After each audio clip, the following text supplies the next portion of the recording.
Welcome to Scrappy to Scalable, the podcast where we explore human-centered AI designed to level the playing field, empowering small and mid-sized businesses to compete with the giants. I am so pleased to introduce Rachael Shagott. She's the founder of Best Practice Quality with over 40 years experience in quality assurance, regulatory compliance, and product safety for leading brands like Fisher-Price, The First Year, and Munchkin. Highly regarded for her expertise in product integrity and regulatory systems, Rachael has collaborated extensively with agencies such as the CPSC and the FDA, and she holds an MBA and multiple ASQ certifications. Her passion towards mentorship and collaboration, client-focused approach make her a real standout leader in compliance and safety management. And we're so glad to have you on the podcast. Hi, Rachael. How are you? Hey, Felipe. Very good. Thank you. I am super excited to talk to you because you are so highly regarded in the compliance and regulatory field. And I wanted to get a little bit of background about you and why you started this company. So I've been in quality all my life since I got out of college. And I moved out of automotive and aerospace, which were kind of my very early years, into consumer goods. So I always say that I went from big boy toys at aerospace to little boy toys. And that tends to resonate with people. Anyways, so I started in Fisher-Price. It was a big shocker to go from aerospace to consumer goods, and especially to the toy and juvenile products world.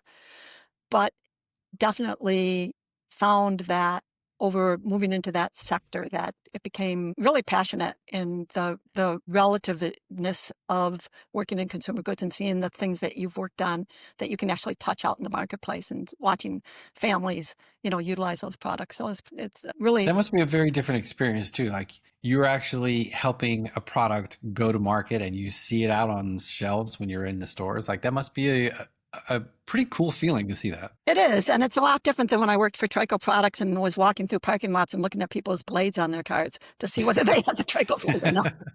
That's very cool. So how long have you owned Best Practice Quality? I've started in January of 2019. So I was in corporate world for around 25 years, I think. And then moved over to start my own consulting company and started out solo. And then quickly within a short period of time, added another body to help me out. And then that person left and started with another, a second person. She has stayed with me since, I think she's been with me for 3 to 4 years. So we've been going strong, very strong. And it's been a lot of fun while we've been working with all kinds of clients. Yeah, tell me a little bit more about the kind of clients that you help. Sure. So we help clients in various different ways. From the very smallest of clients, which may be a mom, all right, who has an idea and decides that she can, her idea is to solve a problem that she had when she was raising her babies. And so she decides to put this into reality and put it onto the market, but has no clue as to what that all means. And it's more than just ideation and having a designer turn it into a product and find in a factory. There's quite a lot more to it than that. And so a lot of times they're learning as they go. And if they knock on our door early, that's a really good thing. It saves them much more, in terms of headaches and roadblocks and things like that. But sometimes they don't knock on our door till they're up against geez, my product failed testing and what do I do? Right. Or I just received a letter from Amazon or something and I can't get my product listed. So some of those things are the things we deal with the smaller clients. But then we also have very large clients who they may be large, but they may not have a team on the inside. Right. And so we help them with their compliance program and manage pretty much all things compliance. Or they may have a team on the inside, but they still need our support because maybe their team is located outside of the United States. Maybe it's a global company and their headquarters in another part of the world happens to be where their quality arm is, but they need assistance for the U.S. side. And what does that mean? So again, we help with their compliance aspects where we might help a client hire somebody because they lost a position and they're trying to replace. Or sometimes we just provide some documentation. Maybe they like our Recall Ready toolbox. And so they need that documentation or they need a compliance manual.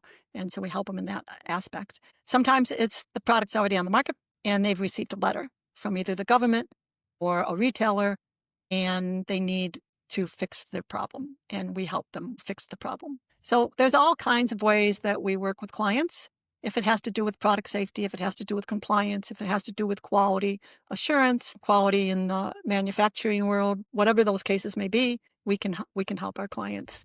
I'm sure that you see this all the time, but just like you said, if they reach out to me at the very beginning, it avoids a lot of these pitfalls. So I assume in the perfect world, what do you want your clients to do, or people who are producing products? Anybody, either a small mom who's producing a little product, or a big company that is manufacturing massive amounts of product or compliance. What is the ideal scenario for you when they need to get involved with you? The ideal scenario is when they're ready to move from their initial concept ideation to the next step, which is to start maybe the development process. I mean, that's super early, right?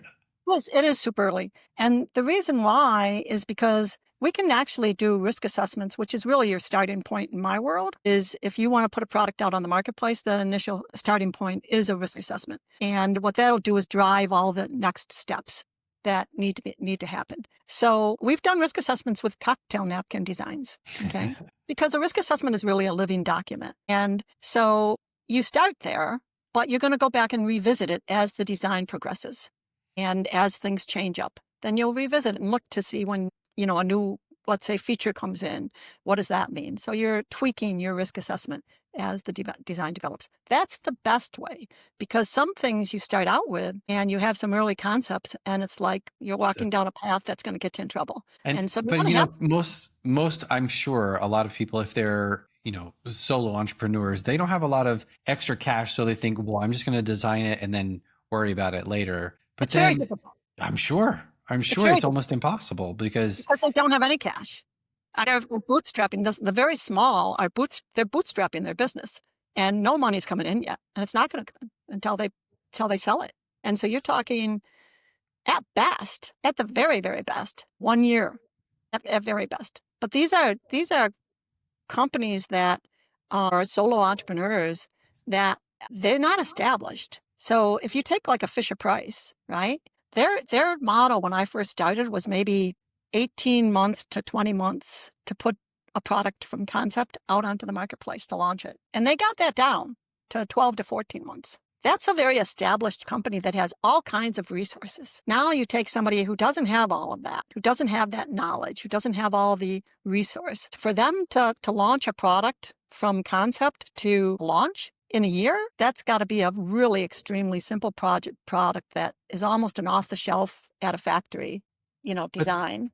But the way that I think the way that you position yourself as a company is to say, look, doing this now is going to make it faster. It's going to collapse time. So if you use our services, we're going to guide you on the right path to make that launch faster and smoother and for cheaper in the long run, because you're going to go into all of the compliance rules from the very beginning instead of having to retool everything and redesign everything, a year into it after you figure out, oh, I can't even use this product because of one regulation or another. It certainly will make things faster in the long run, all right, and less costly in the long run with a better product on the marketplace. But it's just like concurrent engineering. Concurrent engineering is an idea, a concept that came out, I don't know, probably 30 years ago. And at the beginning, everybody balked because you didn't want to stymie the ideation that was going on with your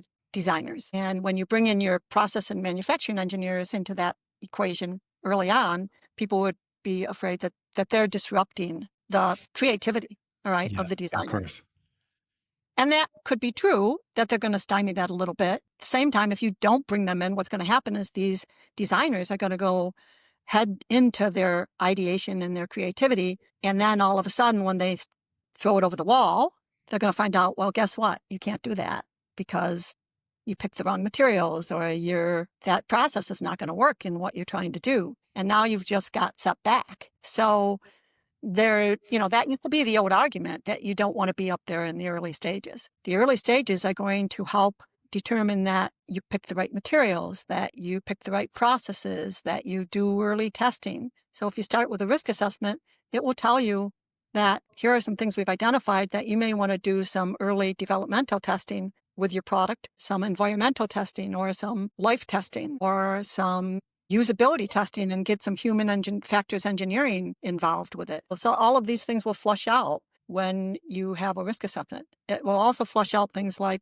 you're going to want some process controls with this type of product in this factory, because these are some of the issues that come up with this type of product, with these types of materials, and with these processes. So you're going to want process controls. So that risk assessment is that roadmap, that starting point that's going to tell you that what do we do next? What are our next steps in order to make sure that in the end we're putting out not only a compliant product, but a safe product, a reliable product, and one that protects your brand. And if you don't have a brand yet, if you're just starting out with that brand, well, you certainly don't want that brand to go, the wall and not go any further because you weren't protecting it in a good way. Being on a little bit more on the creative side myself, I'd rather know that the design is wrong way earlier in the process than after I've put all my energy and my heart into this design and then be like, oh yeah, this is not going to work. I'd rather know that way at the very beginning of that process than after I spend a ton of time, energy, and emotional energy into a product. So I think it's smart, even though the creative person might bristle a little bit by all these rules. I think it's always better to just rip the Band-Aid off as early as you can, so you know exactly where to go. It is. And sometimes, that means you might do things like do some testing to failure in the development stage, just to understand how your product fails. It doesn't necessarily mean it's going to drive a change, but you at least want to know how that product is performing and where its failure, where its weak points are, where is your vulnerability. And whether you decide what you want to do with that information is up to the client, but at least it can be valuable information. So switching over to regulations, like there's a lot of recently introduced regulations that have come into this industry. How would you describe the best way that businesses are dealing with or adapting to all of these new regulations that are coming to place? If you can give me a couple examples of some regulations that are now in place and how to adapt with these new regulations. Well, you're right. Regulations have definitely increased, I would almost think exponentially. Back when I first started in consumer goods, there was a tipping point in around 2008 when we had all these recalls with toys and, with lead, and the CPSIA came along. That's the Consumer Product Safety Improvement Act. And that brought in a lot of new regulations, but then moved forward and additional regulations started to occur, especially when it came to two big areas. You have the chemical, and then you have which kind of overlaps with chemical, which is what we call sustainability regulations that have to do with, one of the more recent ones is extended producer responsibility, EPR. So this isn't at the federal level, this is at the state level. And a lot of the states are adding these laws on that say that if you put a product out onto the marketplace and you have, let's say, single-use packaging in that product, then you've got to pay us some money. You've got to report how much you're putting into our state, and you've got to pay up. So that's a huge newer regulation, started happening, between 2020 and 2022. And these states are, as one state sees this going in place, they say, hey, look what this state's doing. Look, we can bring in more money into our state, right? And I'm sure there's some that have the loftier vision of how it'll improve the environment, but it's also brings money into the state. And just to clarify, you're saying that each separate state has separate regulations for a product that is a national product? Yes. How do you juggle that if you're a company? Well, you have to have somebody tracking it and keep you on your toes as to what state has what regulation and how it affects you. So with DPR, one of the ways that companies juggle that is, and we help them to find that solution, is to use, first off, they're dictated to use PROs, producer responsibility organizations. So one of the actions, that we help our clients do is to help them understand what EPR is, what all the states are, which states have pro requirements and which states have one pro that you have to go with. And most of them are saying you have to use this Circular Action Alliance. But there's some other requirements as well with sustainability. So New Jersey has a waste requirement. It's not EPR. They're working on their EPR stuff, but they haven't gotten there yet. But it's still a waste requirement. So it's similar in a way to EPR, and there's a reporting element to it. So yeah, the way that companies deal with this is they have somebody inside or us help them navigate what these rules are, what these regulations are, and when they're coming due. And then we work with the client to help find the solution to meet the regulation. That seems like a daunting task. Different regulations throughout the country. And then that's just in the United States. You also work in Europe as well. We do. We have clients that sell into Europe, and we have European clients that sell into the US. So, it kind of goes both ways. Yeah, Europe has their own heavy requirements, especially with chemical and environmental. So Are they more strict than the United States? I would say they're more strict on chemical and environmental, definitely. Yes. Yeah. But they're not necessarily strict across the board. So some of their, like if you look at a lot of requirements that are CFR, Code of Federal Regulation, and ASTM, which they're collaborative product safety standards, and you compare them to their European counterparts, there's definitely areas where the US's standards would be considered stricter than the European standards on physical and mechanical requirements and labeling requirements. So what is the biggest trend that you're seeing in right now in regulatory and compliance? The biggest trend is it's increasing across the board. And yeah, and the three areas that I hit on, chemical, environmental, the third area I didn't really talk too much about was privacy, where you have all these privacy laws are also changing things from a regulatory perspective when you're putting things out onto the marketplace. But there's also one big area that I didn't talk about yet, but is a lot of people are talking about in my world is e-filing. So e-filing that term can mean different things. If you were to Google e-filing, you might not necessarily immediately pull up what I'm talking about with e-filing, which is electronic filing of certificates of compliance if you're importing into the country. So there's other types of e-filing that's used with other types of documentation, and whether it's federal or whatever.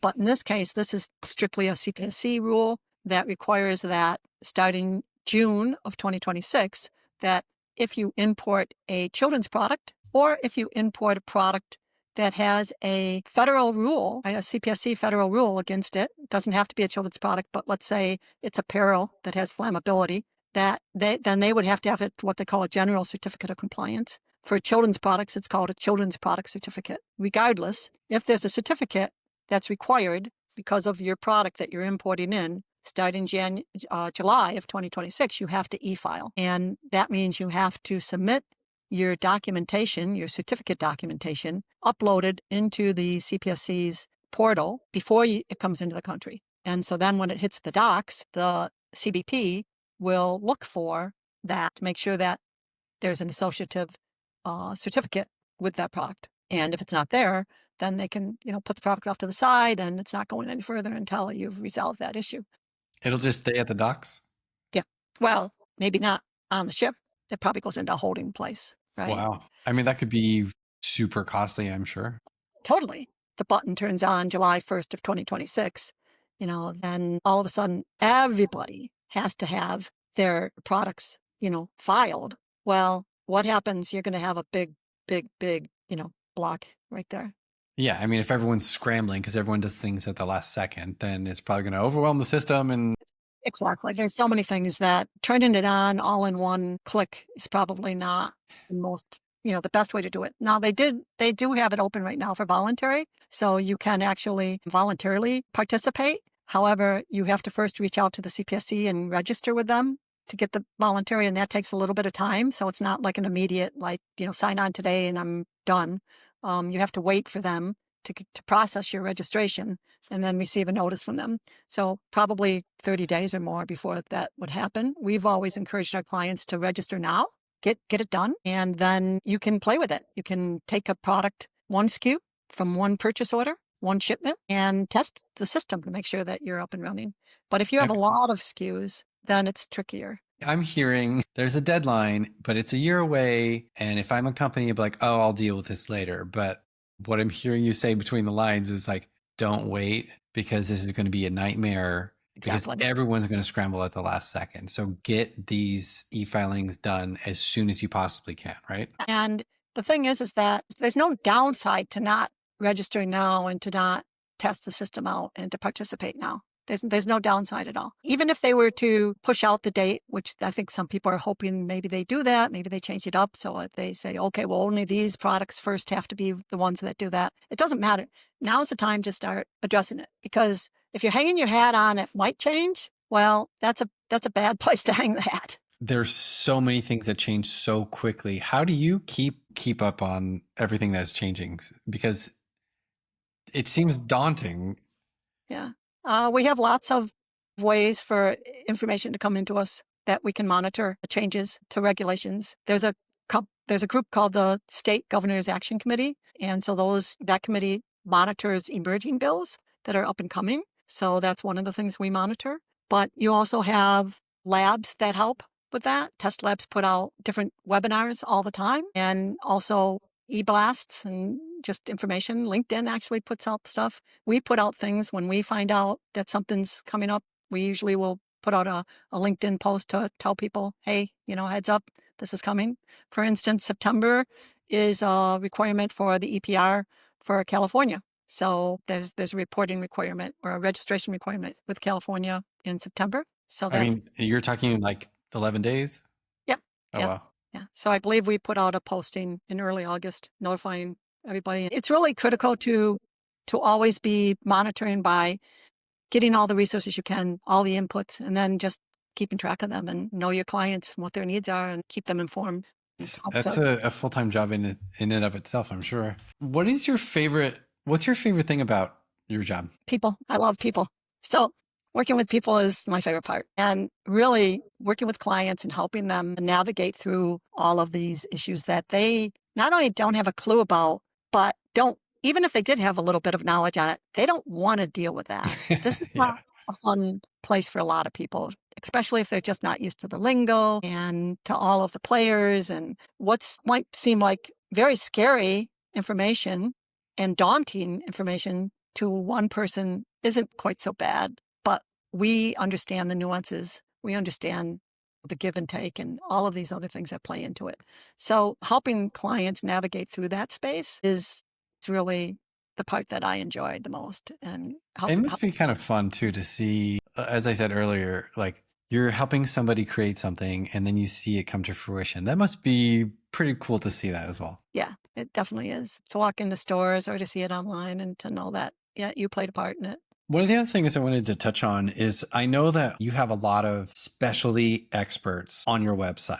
So not just you, but you have a whole bunch of product specialty experts. Can you talk a little bit more about that? Yeah, definitely. We call them subject matter experts, SMEs. So we have a whole team and we are continuing to grow in that space, because what we want to do is find experts for our clients that can either work as a subject matter expert dedicated to that one client for all of their needs, or they may have specialty needs. For instance, maybe there's a client who works in a certain area of the business, and part of what they're doing is they're walking down, putting in some personal hygiene type items, or, mom and baby lotions or things like that. And so they need some support on looking at the ingredient list or registering with, they call it MOCRA, but it's a FDA registration for cosmetics, and it would fall under the MOCRA registration requirements. So these are kind of, small things, but things that we can definitely help them with to, to keep them compliant. And so sometimes, a lot of times, we have what we call a concierge service, where if a client subscribes to the concierge service, they can knock on our door at any time.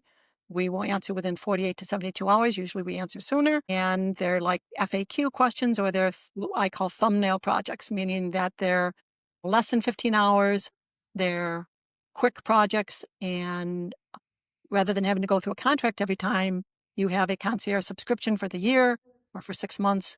And we're just there for you. We're like, your team within your company that we can help you out for whatever your need is. So it works really well. Seems like a good option. I think that's one of the biggest problems. A lot of these companies don't want to spend a ton of money, but they need the resources. So if we can do a contract for a little while and use some of those services and then be done in 6 months or 3 months, then I think that it's a really smart thing for the companies and for you as well. Makes a I lot of mean, sense. I think we pride ourselves in the fact that we have long-lasting clients.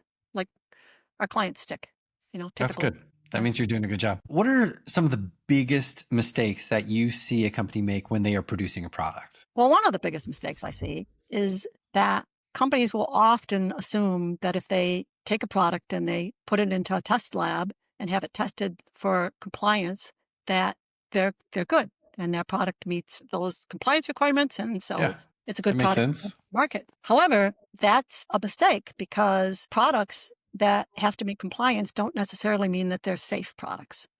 Mm. There's an overlap. If you think of a Venn diagram where you've got two circles overlapping, there's product safety and then there's regulatory compliance. Why are they not the same thing?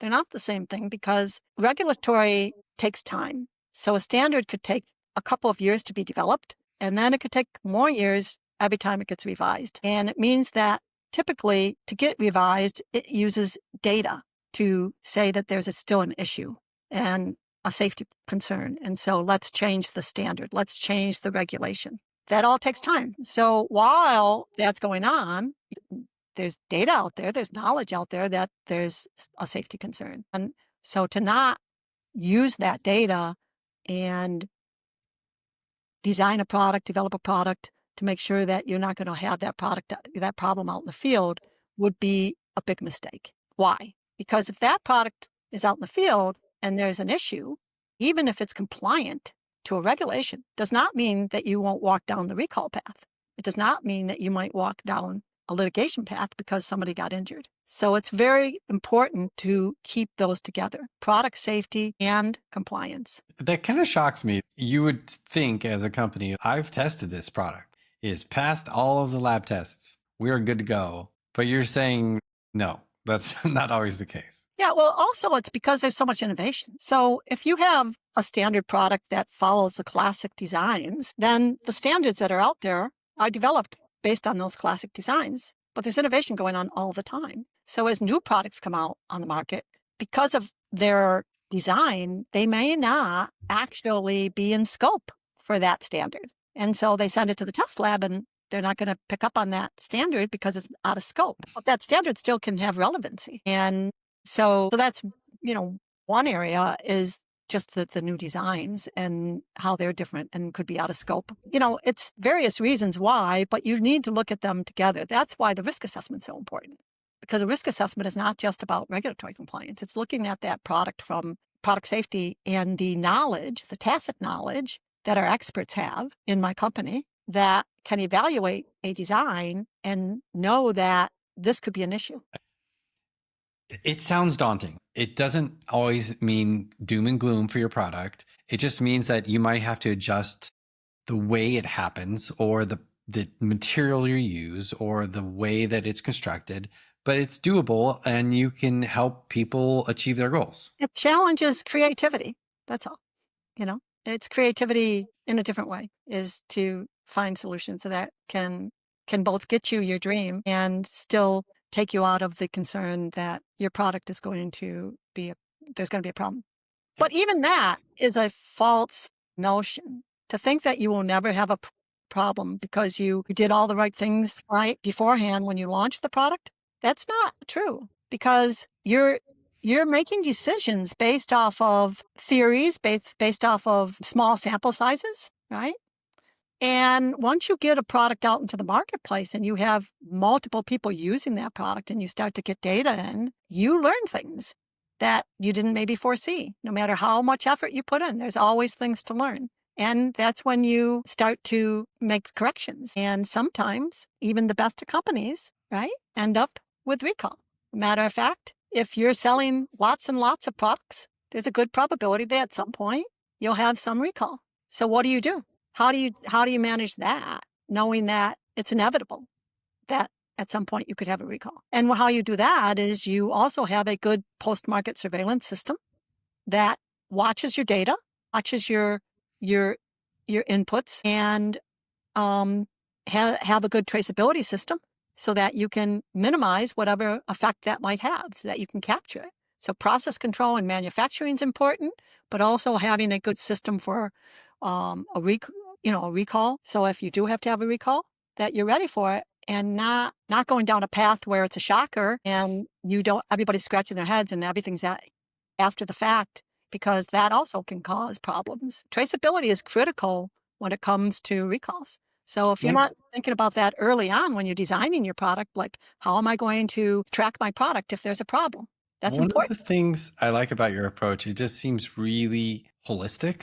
Thank you. It really feels like it encompasses the entire process, not just the production, but like after as well. I didn't even think about that in terms of compliance, but it's really important because the feedback you get is a loop, and if the loop is broken, it doesn't reiterate and get better each time it loops around. So I think We have this visual map that shows how, you start at concept up in the corner, but you go around, right, to where it comes back. So it's, they use the term, they used to say cradle to grave. Now they say cradle to cradle.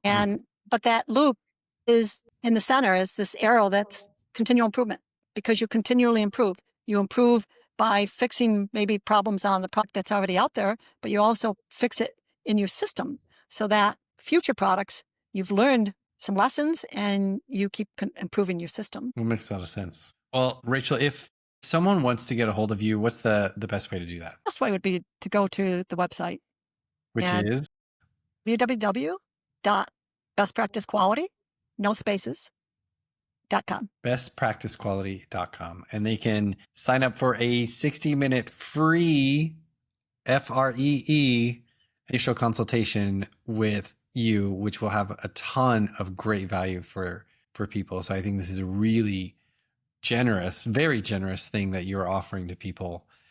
So I would definitely take advantage of it if you're looking to start a product, or if you're looking for help, advice. Rachel, it seems like you do a really holistic approach to people's products and companies. I think people would be very lucky to work with you. Thank you. Well, thank you so much for talking to me. And I hope they have a lovely day and stay in compliance. Thanks a lot, Philip.